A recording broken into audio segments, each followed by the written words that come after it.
La orden llegó cuando el cielo todavía olía a pólvora y a metal húmedo, clara, precisa, con la cadencia de quien conoce la autoridad y la usa sin temblar. Viren al norte en el siguiente cruce, mantengan silencio de radio, eviten el valle, no hay cobertura. La voz entró por los auriculares del operador con una nitidez casi insolente, entre chasquidos de estática y el zumbido grave de los motores del convoy. El indicativo era correcto, la clave de autenticación también, el tono reconocible incluso para un sargento que juraría esa voz dormido. Era el comandante de la base Halcyon. Y sin embargo, 24 horas antes, Halcyon había sido borrada del mapa por un bombardeo que convirtió los hangares en esqueletos de hierro humeante y la sala de radio en un mosaico de vidrio molido. A esa hora en la que los hombres creen más en lo que oyen que en lo que recuerdan, un fantasma dio una orden que le salvaría la vida. La columna se movía por una carretera sin nombre que atravesaba campos arañados por cráteres recientes. Camiones cubiertos con lonas pesadas, un par de blindados con las orugas llenas de barro negro, motocicletas temblando con una fiebre de gasolina. El viento traía olor a madera quemada y a lluvia, una mezcla que pegaba en la lengua. El operador de radio del primer camión, un muchacho con la ceja cortada y manos ásperas, levantó la vista hacia el teniente y repitió en voz alta la instrucción recibida. El teniente no dudó.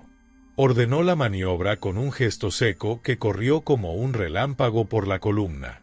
Los vehículos obedecieron y el convoy se desvió del camino previsto hacia un norte apenas más oscuro. Pocos minutos después, cuando ya quedaba atrás el valle que el plan original marcaba como ruta segura, una serie de detonaciones pesadas sacudió la tierra que acababan de abandonar. Luego llegaron las balas trazadoras, surcando el aire sobre la curva del camino con la precisión de quien tendió una trampa y esperó en silencio el momento de morder. Un pelotón entero habría quedado atrapado allí, entre la piedra quebrada y la pendiente sin cobertura. Nadie habló. La columna siguió avanzando con la obstinación de quien entiende que cada metro conquistado es un argumento a favor de seguir respirando. En el puesto de mando adelantado, instalado en una escuela sin niños y con mapas clavados sobre pizarras manchadas de tiza, la noticia de la maniobra correcta llegó como llegan estas cosas en la guerra, a través de frases cortadas que parecen no conducir a ninguna parte y de pronto lo dicen todo. Un mensajero informó que la columna había esquivado una emboscada gracias a una señal de Halcyon. Cuando el capitán de guardia escuchó el nombre de la base, alzó la cabeza como si alguien hubiera pronunciado el de un muerto querido. Nadie en esa sala ignoraba lo que había ocurrido la noche anterior. Vieron el resplandor a lo lejos, escucharon el rugido de la tierra al abrirse, contaron mentalmente los minutos hasta que el cielo dejó de responder como responde una herida. Aún así, la lista de indicativos y frecuencias permanecía en la pared, intacta, con la palabra Halcyon escrita con letra firme junto a una clave que ya no debía significar nada. Un oficial corrió hacia la sala de comunicaciones. El operador de servicio tenía las manos sobre el dial con la reverencia de quien pisa suelo sagrado. La grabación de rutina había capturado 19 segundos de transmisión limpia. La primera mitad era la orden, la segunda la repetición con el énfasis del que no espera réplica. El oficial pidió escucharla una y otra vez, como si la voz fuera a flaquear en algún punto y a traicionar la naturaleza de su existencia imposible. No flaqueó. Tenía ese borde áspero que deja el tabaco fuerte, la misma cadencia cuando apretaba palabras que no admitían matiz, el mismo respiro breve entre verbo y verbo.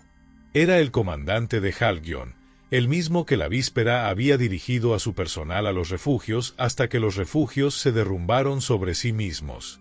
A media tarde, una patrulla llegó a lo que quedaba de la base. No quedó nada que pudiera confundirse con un lugar donde se trabaja y se vive. Las antenas eran fustes torcidos, las mesas de operaciones planchas chamuscadas, los cables intestinos a la vista. Las marcas de las bombas dibujaban círculos concéntricos de devastación, como si alguien hubiera querido enseñar una lección de geometría con fuego. Junto a la sala de radio, ahora abierta a un cielo sin techo, un técnico de botas recién secas se agachó entre escombros. Levantó un fragmento de micrófono con el cable devorado por dientes de calor. Miró a su alrededor. No existía posibilidad de que ese equipo hubiera transmitido nada a la hora indicada. El olor a plástico quemado todavía picaba en la nariz. En una pared sucia, el reloj empotrado se había detenido en un minuto exacto, el mismo en que la primera bomba había tocado metal. Nadie quiso mirarlo demasiado tiempo. Una sutil superstición, o tal vez la sabia economía del dolor. Esa noche, en la sala de mando, se revisaron documentos, se llamaron a estaciones cercanas, se cruzaron horarios y registros de turnos. La voz tenía un origen aparente en el área donde ya no había ninguna antena, y sin embargo llegó con una firmeza que los veteranos asociaban a líneas directas, no a rebotes caprichosos. Un capitán que había servido de enlace con Halcyon durante meses recordó que el comandante era metódico hasta el límite de la irritación, que jamás repetía una orden por gusto, que cuando pedía un silencio de radio lo pedía para proteger vidas reales en situaciones reales. Lo dijo delante de un mapa cubierto de alfileres y tiritas de papel, y después de decirlo, se quedó mirando la sombra de su propia mano sobre el papel como si esa sombra pudiera darle una pista que los instrumentos no devolvían. A la mañana siguiente, otro convoy reportó una señal más breve que advertía acerca de minas en una curva específica. Evitaron la zona con un rodeo torpe por un campo de coles estrujadas por el paso de vehículos. En el lugar señalado, un zapador descubrió al amanecer un hilo de tierra levantada en una forma que los suyos aprendieron a temer con los ojos cerrados. De nuevo el indicativo, de nuevo la clave que daba validez a la voz. La celda de autenticación no era un secreto fácil de robar. Cambiaba con días impares y con medianoches frías y con una lógica que solo un puñado conocía en la base destruida. Un comandante enemigo podía imitar la entonación, pero nunca el latido de una clave viva que nadie de los suyos poseía. El rumor se extendió con la timidez con que se extienden los hechos que prefieren no someterse a regla alguna. En el comedor improvisado, con sopa aguada y pan que crujía como papel, los hombres hablaban en voz baja de la orden que los había desviado de la muerte y miraban a su alrededor como si el comedor pudiera contener a quien la pronunció. Nadie se atrevía a decir la palabra milagro. Nadie estaba dispuesto a cargar con el ridículo de creer en voces que no estaban conectadas a garganta alguna. Pero cuando la noche cae y los ruidos de la guerra ceden su sitio a ruidos más pequeños como los de una mesa que se astilla o una chapa que cede bajo el peso del viento, cualquier hombre es capaz de aceptar que la realidad se permita una fisura. El investigador asignado al caso era un mayor silencioso de ojos que parecían escoger las cosas sobre las que se posaban. Llegó con una carpeta delgada y una paciencia ancha. No buscaba culpables ni premios, solo la estructura de una verdad suficiente para cerrar un informe que no quisiera nadie reabrir en 2 décadas. Escuchó las cintas, revisó las notas, pidió ver a quienes habían reconocido la voz sin dudar. Habló con un operador que describió un ruido de fondo peculiar en la transmisión, un zumbido con un ritmo leve, casi musical, que siempre estuvo presente en la sala de radio de Halcyon por culpa de un transformador viejo que nadie se decidía a cambiar. Ese ruido, dijo el operador, era parte del lugar igual que el polvo y el olor a café frío. El mayor anotó el detalle y pidió un paseo entre ruinas. Caminó junto al técnico de botas recién secas, recuperó con los dedos un trozo de alambre aún teñido de hollín, levantó la vista hacia el cielo que ya no sostenían las vigas. Entendió que allí no había truco posible, que cualquier explicación que requiriera fierros intactos estaba condenada a la risa de los escombros. De regreso a la sala, el mayor planteó hipótesis con la humildad del que sabe que la hipótesis es un puente de cuerda sobre un río ancho. Rebote atmosférico, repetidores con retardo encendidos por accidente antes del bombardeo, una grabación activada por una descarga eléctrica, una suplantación arriesgada de un enemigo que acertó sin querer al aconsejar un desvío que le salvó. Todas parecían funcionar dentro de la sala y morían al primer roce con el aire real de la evidencia. Ninguna explicaba por qué el indicativo había autenticado con una clave que solo existía en la memoria de hombres que ya no respiraban. Ninguna respondía al ritmo del zumbido familiar que traían las grabaciones, una firma acústica tan tosuda como una cicatriz. Los días siguientes sumaron pequeñas piezas a un tablero que ya no quería más piezas. Un conductor afirmó haber oído la orden con una claridad más limpia que la que devolvían las mejores noches de clima seco. Un soldado aseguró que la palabra valle tuvo el mismo acento que usaba el comandante cuando hablaba de cualquier geografía que pudiera convertirse en tumba. Un cabo encontró en su bolsillo un papel arrugado con notas escritas a prisa antes del desvío, como si una parte de su cerebro hubiera sabido que estaba a punto de obedecer algo que más tarde tendría que defender ante la lógica fría de quienes no se sientan dentro de un camión con el corazón en la boca. En la última tarde de la investigación, el mayor se sentó ante la grabadora con la luz apagada. Solo el carrete giraba y la cinta avanzaba con un susurro que se parecía demasiado al de una respiración. Pidió que dejaran todo como estaba y pidió botella de agua. Reprodujo la orden una vez más, y aguzó el oído hasta el límite del cansancio. Reparó en una pequeña aspereza al inicio, un carraspeo breve que él mismo había oído 1000 veces al comandante cuando se acercaba al micrófono. No era un gesto teatral, no era un símbolo que la memoria fabrica para acunar al recuerdo. Era el modesto acto humano de acomodar la voz para que no traicione bajo presión. Podía hacer falta una máquina perfecta para suplantar un indicativo, una copia detallista para imitar un zumbido de transformador, una audacia de espía para robar una clave en uso. Pero solo una garganta cansada sabe carraspear de esa manera exacta. El mayor no lo escribió.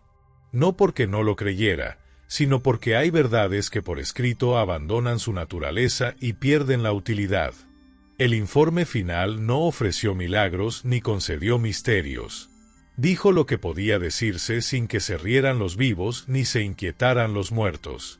Anotó que la columna sobrevivió gracias a una orden cuya procedencia no pudo ser replicada por medios técnicos, que se recomendaba revisar protocolos de autenticación para futuras operaciones y que, en respetuosa memoria de la base Halcyon, se mantenía su nombre en la lista de indicativos retirados.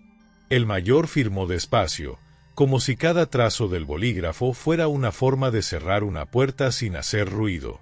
Sin embargo, el relato no terminó en la firma. En las noches siguientes, el operador del convoy volvió a escuchar la grabación como quien se asoma a una ventana que da a un paisaje donde el tiempo no se comporta igual que en los relojes. Juraría que en la repetición final había una sombra de palabras que no estaban en la transcripción. Nada solemnemente revelado, nada que cambie la dirección del mundo, apenas un susurro que parece decir no detengas el motor. Puede ser un engaño del oído entrenado para encontrar compañía en la soledad del turno nocturno. Puede ser el residuo de la tensión tallando significados donde solo hay ruido. O puede ser que hay cosas que persisten porque su trabajo no ha terminado. Cuando meses después la guerra siguió corriendo hacia otro punto del mapa, los hombres de aquella columna contaron la historia de la voz de Halcyon a nuevos reclutas que escuchaban inclinados hacia adelante, con los codos en las rodillas y las manos enlazadas, en ese ángulo que adoptan los cuerpos cuando la fe en algo tenue decide brotar. Ninguno pedía creer. Solo se pedía recordar que esa orden existió y que le hicieron caso y que están vivos para invocar ambos hechos en el mismo aliento. En los pueblos por donde pasaron, las personas que recogían metralla del suelo decían que nunca habían oído una radio sonar tan clara. Tal vez el aire también aprende después de la catástrofe y conserva maneras de volverse camino para lo que merece llegar. En el cementerio temporal, entre cruces de madera sin barniz y placas improvisadas, alguien dejó una placa con un nombre y una palabra que no era fecha ni rango. Halcyon, decía, y debajo seguir. No es una dedicatoria brillante ni un verso encendido. Es un imperativo bajo, casi íntimo, como el que pronuncia una voz ya conocida en el instante exacto en que los hombres necesitan que alguien desde alguna parte les recuerde que un giro a tiempo no es cobardía sino inteligencia, y que el silencio de radio a veces protege más que cualquier discurso. Quizás en la guerra lo único indestructible sea la voluntad de seguir dando una última instrucción. A veces esa instrucción llega desde una sala con mesas de madera, antenas intactas y paredes recién pintadas. Otras veces llega desde un lugar sin techo, sin cables, sin relojes vivos, emitida por la memoria obstinada de quienes se negaron a dejar que su voz terminara con ellos. Y tal vez ahí resida la parte de la historia que vale la pena salvar del polvo de los archivos. No se trata de espectros ni de supersticiones, sino de un lenguaje que la necesidad inventa cuando se le niegan los instrumentos. La voz que ordenó virar al norte no pidió aplausos ni santos. Pidió obediencia y generó vida. No hay milagro más sobrio que ese. Si esta historia te encontró con los ojos abiertos y el pulso un poco más rápido, quédate cerca de este canal. Suscríbete para seguir explorando expedientes que no piden fe, solo oído atento, y que regresan del fondo de la guerra con una sola intención, que no es asustar, sino guiar. Porque siempre hay una voz que vuelve para decir por aquí no, por allá sí, sigan, y vale la pena estar cuando habla.